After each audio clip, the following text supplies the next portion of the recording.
जय हिंद। आज हम लोग पढ़ने वाले हैं क्लास 10th का एक्सरसाइज 7.3 का मैथ्स क्लास। ठीक है, ये एनसीईआरटी या सीबीएसई दोनों में क्वेश्चन पूछता है, इसलिए हम लोग दोनों एनसीईआरटी या सीबीएसई वाले दोनों बढ़िया से इसको सीख लेंगे। सबसे पहले हम क्वेश्चन को समझने का प्रयास करेंगे।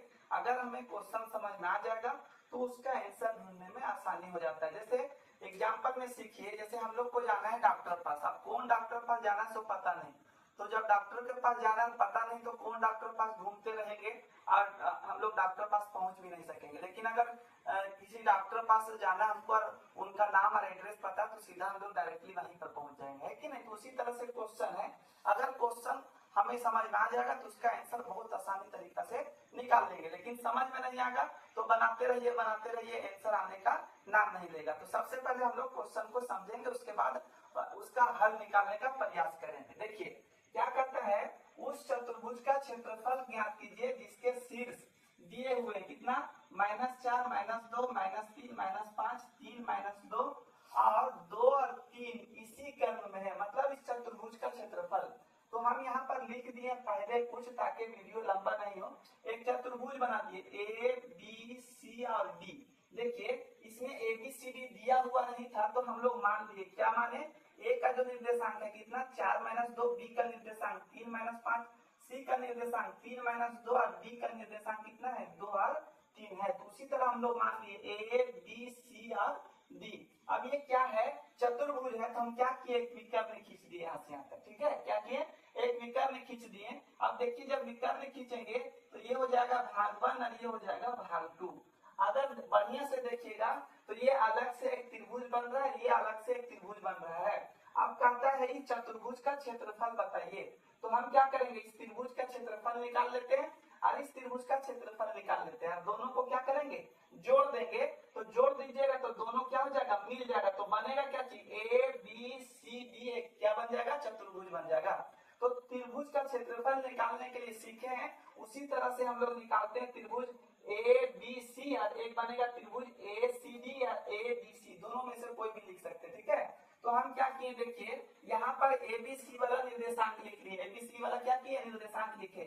ए का निर्देशांक 4 -2, बी का निर्देशांक -3 -5 और सी का निर्देशांक 3 -2 है। देखिए कहां से लिखे, ए का निर्देशांक, बी का निर्देशांक, सी का निर्देशांक, इसको हम लोग मान लिए। ठीक है, अब यहाँ पर मान लिए तो त्रिभुज एबीसी का क्षेत्रफल का फॉर्मूला क्या होगा, 1/2 x1 y2 - y3 plus x2 y3 - y1 plus x3 y1 - y2 हो जाएगा। तो यहाँ से देखिए ये क्या हो जाएगा, x1 ये हो जाएगा y1, इसको लिखेंगे x2 ये हो जाएगा y2, इसको लिखेंगे x3 और ये हो जाएगा मेरा y3 हो जाएगा। अब इस पर हम लोग वैल्यू पुट करते हैं तो यहाँ लिखेंगे 1/2 हो जाएगा x1 का मान यहाँ कितना -4, तो -4 को ब्रैकेट में लिखना है। -4 को क्या करना है, ब्रैकेट में लिखना है। यहाँ पर हम लोग लिखते हैं -4 को ब्रैकेट में और इधर जो ब्रैकेट है इधर लगा दीजिए।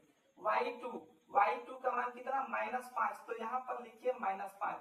उसके बाद माइनस है तो माइनस y3 का मान -2 है तो यहाँ पर लिख लीजिए -2। देखिए यहाँ पर ब्रैकेट इसलिए नहीं लगाए क्योंकि इधर प्लस माइनस कुछ नहीं था, लेकिन यहाँ जो माइनस है, अगर माइनस को ब्रैकेट में नहीं लिखते हैं तो फिर दिक्कत हो जाता है, समझने में बहुत परेशानी होता है ना। इसलिए ये जो माइनस है ये पहले वाला माइनस और y3 का मान है -2 में, इसलिए इसको -2 में ब्रैकेट में लिख दिए। उसके बाद प्लस है तो प्लस x2 का मान कितना -3, तो यहाँ पर -3 को ब्रैकेट में लिखिए और ये वाला ब्रैकेट लगा दीजिए। देखिए y3 का मान कितना -2, तो यहाँ -2 रहने दीजिए, ये माइनस है तो माइनस, और y1 का मान कितना -2, तो इसको लिखिए -2। क्लियर, उसके बाद प्लस है तो प्लस x3 का मान कितना हो जाएगा, यहाँ पर 3 हो जाएगा। y1 का मान यहाँ पर हो जाएगा -2, ये वाला माइनस है तो माइनस, और y2 का मान यहाँ पर -5 है तो -5 को ब्रैकेट में लिख करके उसके बाद बड़ा सा आपको ब्रैकेट लगा देना है। अब इसको हल करते हैं आगे, तो यहाँ हो जाएगा कितना 1/, ये वाला 2, बड़ा ब्रैकेट लगा दीजिए, लिखेंगे -4, उसके बाद ब्रैकेट, यहाँ पर हो जाएगा -5, ये वाला माइनस क्या हो जाएगा प्लस, और यहाँ 2 लिख लीजिए। उसके बाद फिर देखिए प्लस माइनस क्या हो जाएगा माइनस, अब 3 है तो 3 लिख दीजिए, ब्रैकेट लगाइए, -2 ये वाला है और माइनस क्या हो जाएगा प्लस, और उसके बाद 2 लिखेंगे, समझ में आ रहा कि नहीं।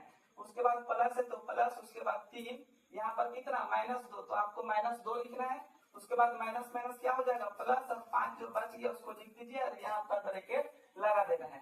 अब आगे हल करेंगे तो यहाँ पर कितना हो जाएगा 1/2। देखिए यहाँ पर -4 है तो ब्रैकेट में लगा के लिखिए इसको। अब यहाँ पर -5 और +2 है। जब भी अलग अलग साइन आएगा एक जगह तो घटाने का काम कीजिएगा। तो 5 में से 2 निकाल दीजिएगा तो कितना बचेगा 3, बड़ा के सामने माइनस तो इसके सामने माइनस। अब देखिए ब्रैकेट में है तो इसलिए इसको ब्रैकेट में लगा दीजिए। अगर ब्रैकेट नहीं लगाइएगा तो जोड़ घटा का काम हो जाएगा, गुना वाला काम नहीं होगा। उसके बाद यहाँ पर लिखेंगे माइनस, देखिए -2 में +2, देखिए माइनस प्लस में घटाने का काम, तो 2 में से 2 चल जाएगा तो क्या हो जाएगा 0। ब्रैकेट के बगल में कुछ नहीं होता, यहाँ पर गुना लगा देना है। उसके बाद प्लस है तो प्लस लिखिए, 3 लिखिए। देखिए -2 + 5, तो 5 में से 2 घटा देंगे तो कितना बचेगा 3, बड़ा के सामने प्लस तो इसके सामने क्या हो जाएगा प्लस, प्लस लिखा नहीं जाता है। उसके बाद 3 के बगल में क्या देखिए ये वाला 3 लिखे, उसके बाद क्या है यहाँ पर गुना है तो यहाँ पर गुना लगा दीजिए। कुछ नहीं होता है तो गुना होता है, सिंपल सी बात।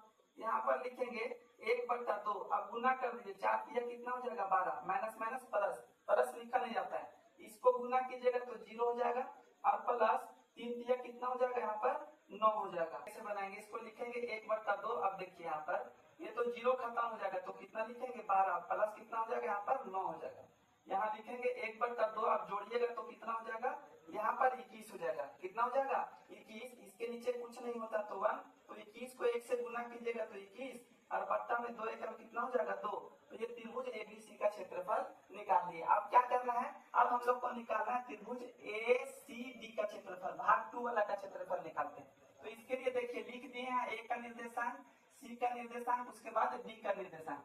तो ये कितना हो जाएगा x1, ये हो जाएगा y1, ये वाला हो जाएगा x2 और ये वाला हो जाएगा y2, ये वाला हो जाएगा x3 और ये वाला हो जाएगा y3 हो जाएगा। ठीक है, अब आगे इसको हल करते हैं तो देखिए यहाँ पर 1/2 हो जाएगा, x1 का मान कितना -4, तो इसको ब्रैकेट में लिखिए।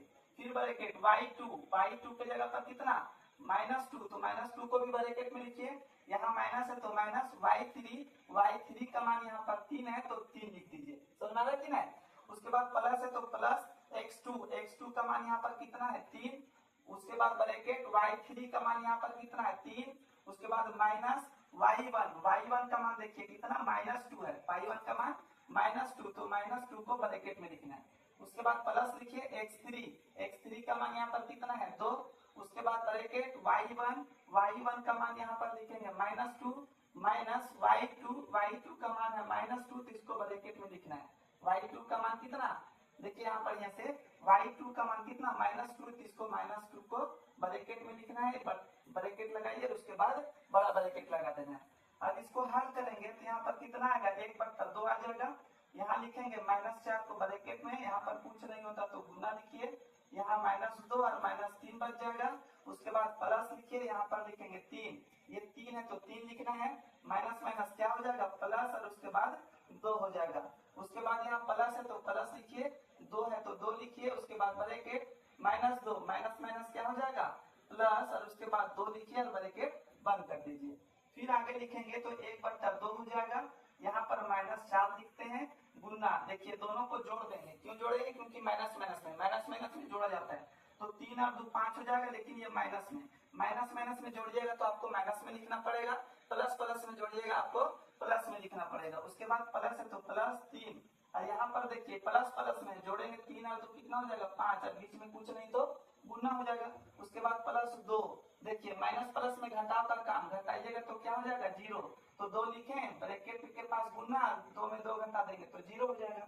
अब आगे लिखेंगे तो 1/2 कितना हो जाएगा 2 हो जाएगा। उसके बाद यहाँ गुना 4 बचे कितना हो जाएगा 20, और माइनस माइनस क्या हो जाएगा प्लस हो जाएगा।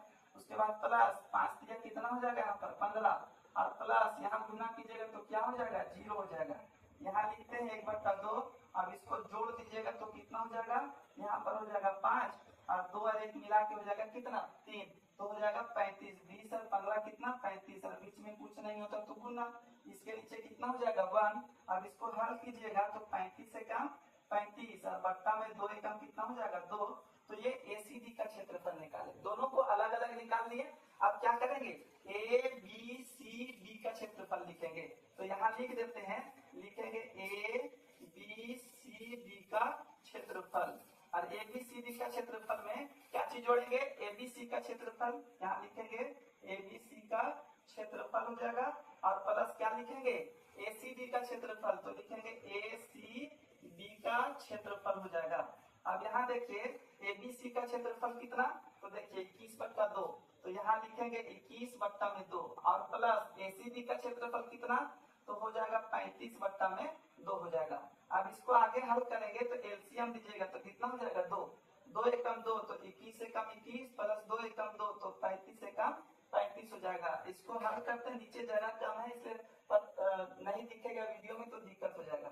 अब इसको जोड़ देते, 5 अरे कितना हो जाएगा 6, 3 और 2 कितना हो जाएगा 5, 56 और बट्टा में कितना हो जाएगा 2, 2 एकम 2, 2 दूना 4 और 2 अठी 16, तो यहाँ आया कितना 28, और ये हो जाएगा वर्ग, और ये हो जाएगा मात्रक, और ये हो जाएगा आपका आंसर।